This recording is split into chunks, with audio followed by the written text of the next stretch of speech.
એક બેન એક ઝાડની સામે ઊભા રહી અને રોતા રોતા એના ઘરની વાત કરતા હતા કે મારા સાસુ સસરા નણંદ પતિ મને બધાય બહુ હેરાન કરે છે અને હે પીપળાના ઝાડ તું જો બોલતો હોત તો આજે તુંય રડી પડત। ત્યાં તો ઝાડ સામેથી બોલ્યું કે હું પીપળો નહીં બેન લીમડો છું। એક અડવિત્રો બ્યુટી પાર્લર ની બહાર લખી આવ્યો કે ભેંસ કોઈ દિવસ રૂપાળી થાય નહીં। ડોક્ટર કે કેમ છે તમારી પત્ની ને હવે? ઓલો કે એમ તો આજ સવારે થોડોક ઝઘડો કરી લીધો, થોડુંક સારું લાગે છે। છાના માના બેસો આ વાક્ય નિશાળમાં ભણી લીધા બાદ સીધું લગ્ન પછી સાંભળવા મળે। આંખના ડોક્ટર એક ભાઈને કહે તમે અમારી નર સામે એક ધારું તાકીને જોવો। ઓલો કે કા? કે તમારી પત્નીને આંખમાં ટીપા નાખવા છે અને આંખું ખોલતી નથી। પતિ કે આજે ભીંડાના શાકમાં થોડુંક મીઠું વધારે પડી ગયું હતું। તો પત્ની કે મીઠું તો બરોબર જ હતું, ભીંડા ઓછા પડ્યા, તમે ઓછા લઈ આવ્યા હતા। ચોમાસા દરમિયાન હળવું ભોજન લેવું। હવે એમાં એવું છે કે પાણી હળવું છે પણ પાણી ઉપર તેલના થોડાક ટીપા નાખો તો તરે। પાણી કરતા તેલ હળવું થયું। હવે એ તેલમાં થોડાક ભજીયા તરાવો તો ભજીયા તેલમાં તરે। તો ભજીયા તો તેલ કરતા હળવા થયા, તો થાય એટલા ભજીયા દાબો। કબાડ હોય ને કબાડ, ઈ કબાડ ખાનામાં હચવાઈ જાય પણ લબાડ હોય ને ઈ ક્યાંય નો હચવાય। શું મિત્રો તમે ચોમાસામાં મચ્છર થી પરેશાન છો? જો હા તો ઘરમાં દેડકા પાડો। દેડકાનો પ્રિય ખોરાક મચ્છર છે। ઇતિહાસ ગવા છે સાહેબ, જે લોકો સૂતી વખતે ફોન સાયલેન્ટ રાખે છે ને એને દુનિયાની કાંઈ પડી નથી હોતી। આજકાલ તાત્કાલિક લોન ના એટલા બધા ફોન આવે છે કે હવે તો મને બીક લાગે છે કે ક્યાંક મારા ઘરની બહાર પૈસા નો મૂકી જાય। એક તારણ મુજબ જે મહિલાઓની જીભ બહુ હાલતી હોય ને એ લોકો જલ્દી એક્ટિવા શીખી જાય છે। ના દીકરી ધ્યાન રાખશે ના દીકરો ધ્યાન રાખશે, પત્ની જોડે સંપીને રહો, ઘડપણમાં એ જ ધ્યાન રાખશે, મારી પત્ની મારી શાન। આ એને જ રીલ બનાવડાવી છે બાજી બાજીને। આ વાંઢાવને તો બે બાજુનું દુઃખ ને, બહાર નીકળે તો લૂ લાગે અને ઘરમાં રહીએ તો એકલું લાગે। ઘરવાળી કે ઉપરથી બેગ ઉતારી દો ને હાથ ટૂંકો પડે છે। મેં કીધું જીભડી ટ્રાય કર। કે હે મારા કલેજાઓ હવે તમે તમારી ઘરે જાઓ।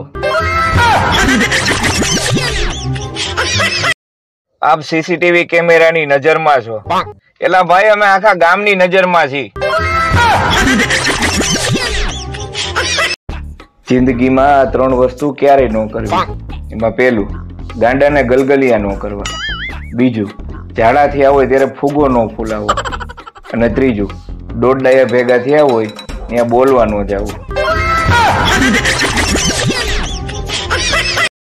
10માં પટાવતો હતો મીરાને એટલે જ આજે ઘસવો પડે છે હીરાને।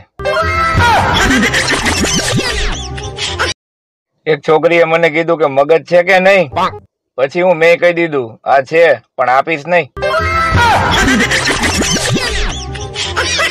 એક છોકરો એની ગર્લફ્રેન્ડ ને કહે મારા દિલ ઉપર તારો કાન રાખ તને તારું નામ સંભળાય।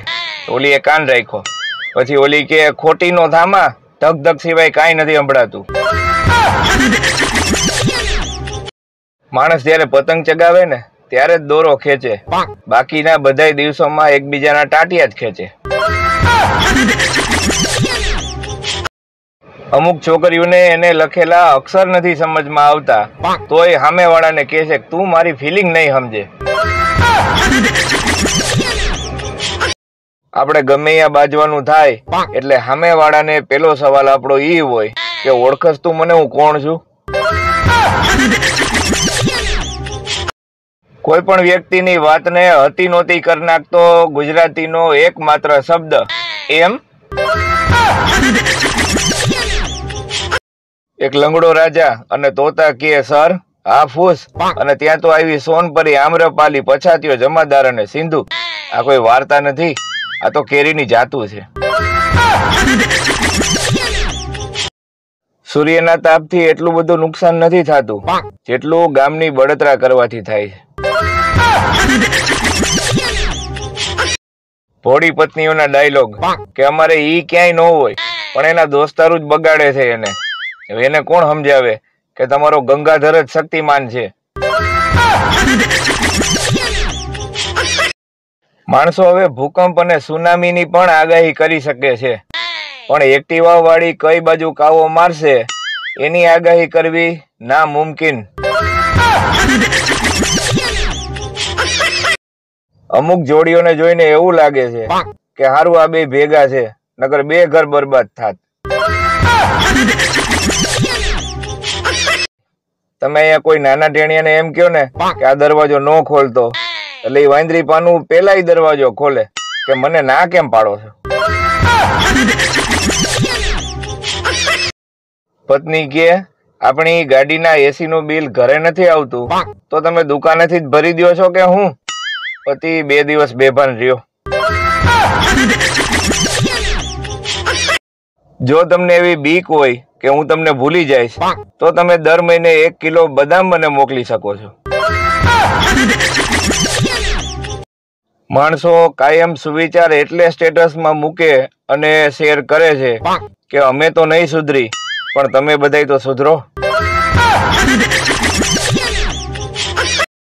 મોબાઈલ જોયા રાખવાથી આંખોમાં નંબર નથી આવતા સાહેબ, પણ ફોટા ઝૂમ કરી કરીને જોવાથી આવે છે.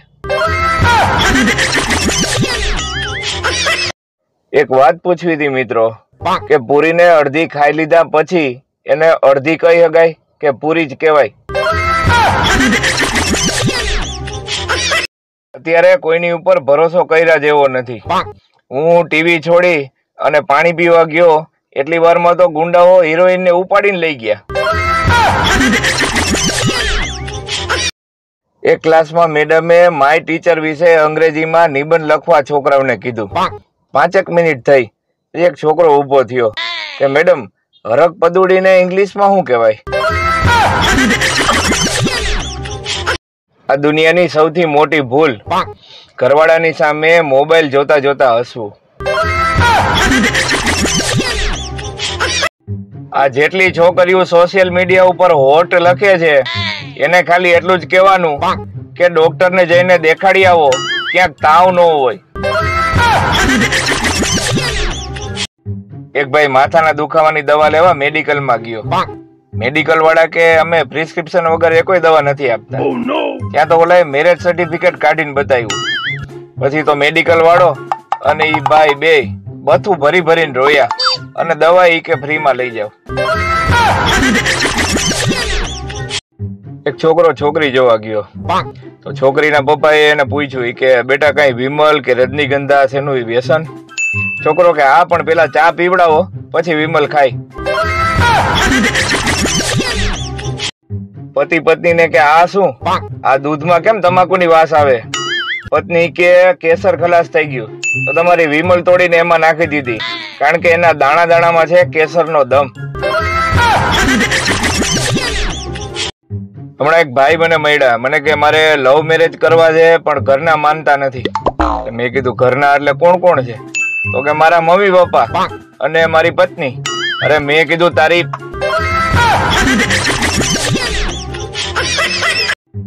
ગમે એ છોકરીને પૂછો તો કે અમે તો મોડર્ન જમાનાના છીએ. તો અમે હું કઈ હડપિયા સંસ્કૃતિ માંથી આવી છીએ?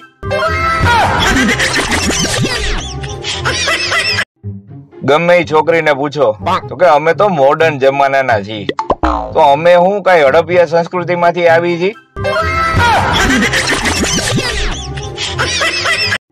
કોઈ પણ સ્ત્રીને એની મંજિલ સુધી પહોંચતા કોઈ નો રોકી શકે સાહેબ. બસ રસ્તામાં પાણીપુરી વાળો ન મળવો જોઈએ. સોસાયટીમાં ચોરી થઈ હતી તો બધા ભેગા થઈને વિચારતા હતા કે ચોરી કરી કોણે હશે. એક ભાઈ બાજુમાં આવી અને હળવેક થી બોલ્યા કે ચોર સિવાય કોઈ ચોરી કરે નહીં.